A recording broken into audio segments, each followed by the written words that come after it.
Today we're taking a look at 3 Mac-centric products from Logitech, the MX Keys for Mac, the MX Master 3 for Mac, and the multi-device K380 for Mac. Check it out right now.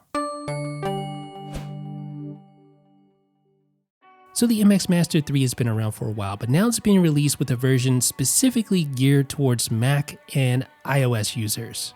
And you can see the Apple Store friendly white box. Let's go ahead and get it unboxed. So inside you'll find the MX Master 3 and a USB-C to USB-C cable. Of course, Mac users are going to love that. No need for a dongle, just connect it directly to your MacBook Pro to charge. You can connect up to 3 devices to the MX Master 3, and you'll see that USB-C port on the front, perfectly located, unlike the Magic Mouse which has it on the bottom.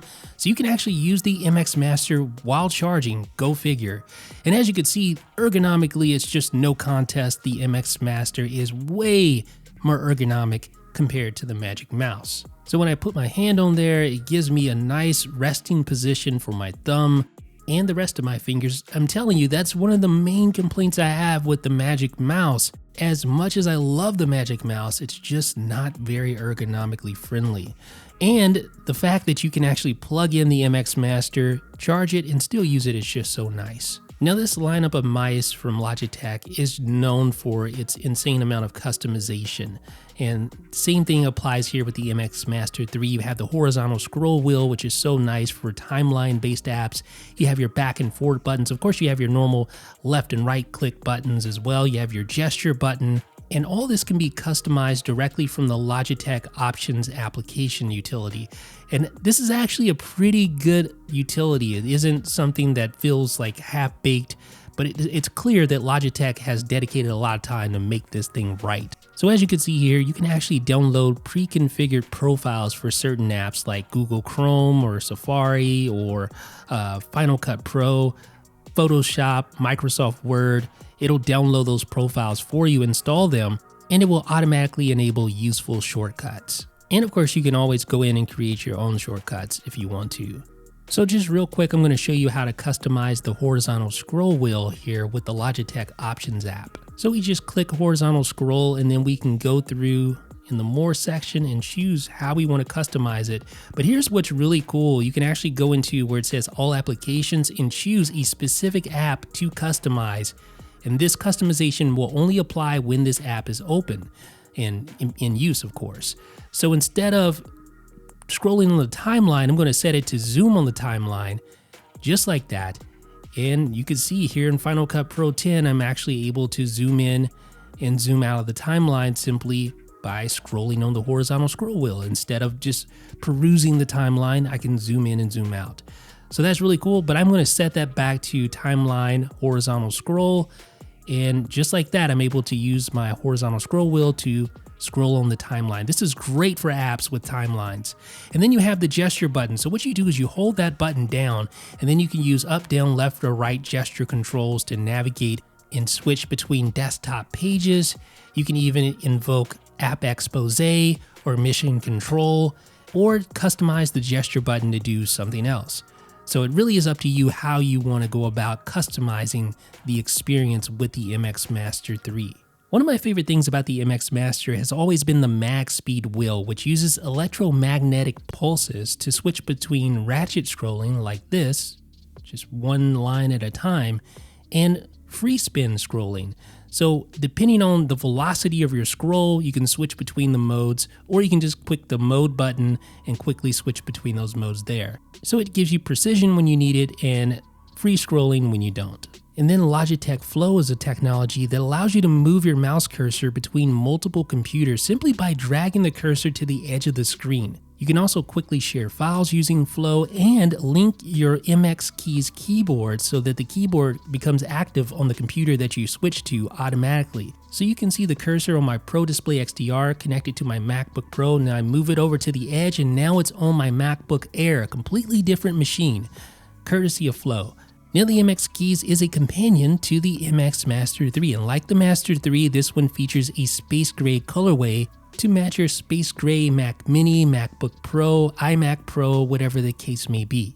It features concave keys and an automatic backlight system that's really interesting. I'm going to show you how that works here in just a few. Included in the box is a USB dongle for connecting wirelessly. You can also connect directly via Bluetooth, and also inside the box is a USB-C to USB-C cable for charging. Now, it's a bit disappointing that the MX Keys isn't made of aluminum. It's actually made out of plastic, but it is deceivingly heavy and it feels well built. You won't find adjustable feet, but you will find an optimized angle for typing, courtesy of what I presume is a big battery on the back of the device. Now, the real unique thing about the MX Keys are the concave keycaps that rest on top of scissor switch mechanisms, and there's plenty of key travel here, and the tactile response is pretty good as well. You get some nice feedback when pressing the keys and the keys pop back up. And unlike the previous version of the MX Keys, this one features all of your Mac-centric modifier keys like you would expect, like Control, Command, Option. There's even an eject key, and there's all the Mac-centric shortcuts as well. Now, like the MX Master 3, you can go into Logitech options and customize the MX keys as well. Customization is limited to changing shortcut keys to perform other functions. A full charge lasts 10 days when using the backlight, or up to 5 months without the backlight. And of course, you can easily recharge via a Mac-friendly USB-C port, and like I said, there's a USB-C to USB-C cable included inside the box. Now, for obvious reasons, Mac users are going to be particularly sensitive about keyboards, right? If the typing experience isn't very good, then it's not even worth talking about. But I'm happy to report that the typing experience on the MX Keys is really good. As you can see, there's a generous amount of key travel, and those concave keys make it easy for your fingers to just sort of fall into place as you touch type. Compared to the Magic Keyboard, it is sort of a bummer that they're not using aluminum here. And I mean, some people just aren't going to like that fact, period. But for plastic, like I was saying earlier, it does have quite the stout build. Now, smart illumination, as you see here, uses hand proximity sensors to sense when your hands are close, and then it will fire up the backlight. So you don't even have to press a key before the backlight comes on, just like that. And there's also an ambient light sensor built in to automatically adjust brightness. Now, while the MX Master 3 and the MX Keys cost $100, the multi-device K380 is just $40. This is a minimalistic keyboard that is built for travel to take with you on the go. Included are 2 AAA batteries that last up to 2 years. You have a built-in on and off switch, and as you can see, it features a very minimalistic, modern design with rounded extra quiet keys. Now, it will be interesting to see how the key labels hold up after prolonged usage, because they feel like they're like floating right on the surface of the keys.